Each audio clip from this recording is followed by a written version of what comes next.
150 to 180 years old. So, we're coming to talk about this today because it's really old, and also, look how much detail there is on this. Well, this is a homemade Weathervane. Yeah. There were in the late 19th century maybe as many as 300 Weathervane makers. Sometimes we don't know. It looks like this is just a normal reindeer horn, this one, but it actually got broken off at the top. We don't know how it got, because it got broken a long time ago. Right. So we don't really know the case of it. Right. So this Weathervane came out of Pittsfield, Massachusetts, which is in the Berkshires, right along the New York State border. And it was found at an estate at a sale, unadvertised, by a dealer friend of mine who was attending the sale and was really like the only major dealer there. And they brought this out, and they were like, oh my God, look what we found. That came off the roof of an outbuilding. And it is a homemade vane. It's not a commercially made vane. Show them what a commercially made vane looks like, Andy. This is a commercially made. It is a fire axe. That's right. Comes from firehouses. Like, imagine if these had like E's for west. Right.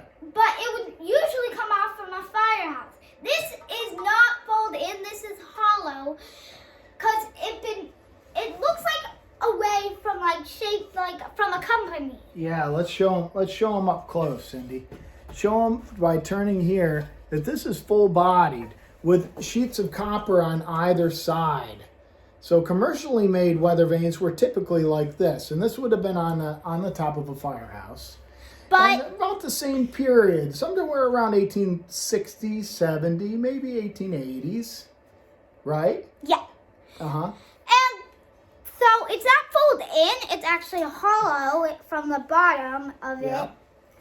Sometimes. And so on a Weathervane like this, on a homemade vane, they were typically sheet metal because they didn't have the capabilities of making a hammered copper vane like this, which had to be hammered around a mold. That was a professional Weathervane maker's job.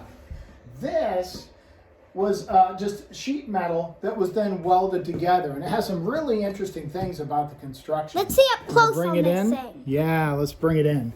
So here you can see how they hand hammered these straps, which are then riveted through the metal. And if you look down here at the bottom, this is very unusual construction, where this whole bottom piece, it isn't one piece, right, Indy? No, it's two pieces. Yeah, it's two pieces, and one comes in from this side, and one comes in from this side and then bends around the front, and then the two are welded together. I've never actually seen that done. Before, but the back of this, like, if you see, this is very detailed on this. Yeah.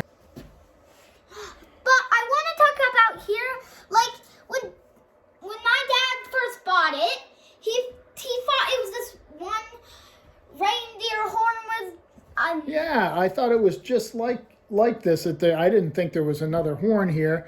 If you look closely, you can see where it was, but the way that it was broken off, it looks just like a brow tine. Yeah. Yeah, and that the deer is just running, and you just expect it to be that way. Well, what's the most important thing to a folk art collector? The color and the surface. surface. Right? Those are most important things about this. Yeah, it is wonderful color. What color is this? What do we call Let's this? think. It's actually mustard. Mustard. Not like real mustard. Right. But mustard. Right, mustard. That's the color of yellow and brown. Right, yeah. Kind of a yellowish brownish tone. Don't think about mustard. Now, at some point along in its lifetime, probably not too long ago, the owner decided to start to maybe restore this, and they painted it black on one side, but thank gosh, never got to the better side of the deer, where you can see all the wonderful Weldwork.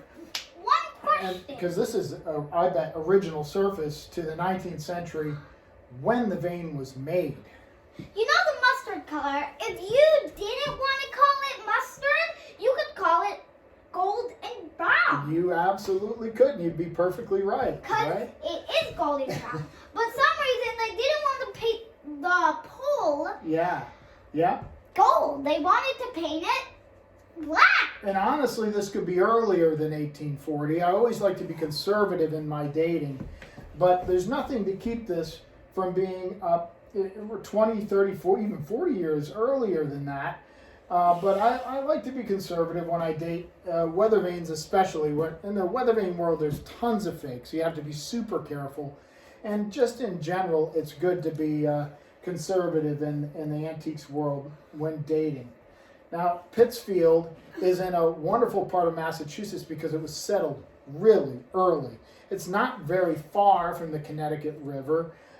It's in that general vicinity, and it's the home, by the way, of Hancock Shaker Village, which is a wonderful restored Shaker community with a round barn where I used to do antique shows for many years. Had some wonderful shows there. How about we take a look at these hooves over here? Look at these detailed hooves. Yeah, isn't that great? They made them really detailed and really cool to look at. Yep. Like these legs right here, and this is really thin. The surface is thin. So maybe we don't know, but these hooves are really detailed. Like if you come, it looks like it's a running deer with his legs out and like hopping up and just his legs down. So Indy, if someone didn't get enough gifts under the Christmas tree, they might call and request this to give somebody special, right? Yeah, you guys can actually buy this if you want on his website, right? Website, yeah. So you can actually buy this if you really want it on his website. This wonderful deer is $9,500, and we hope you have a wonderful holiday. Merry Christmas.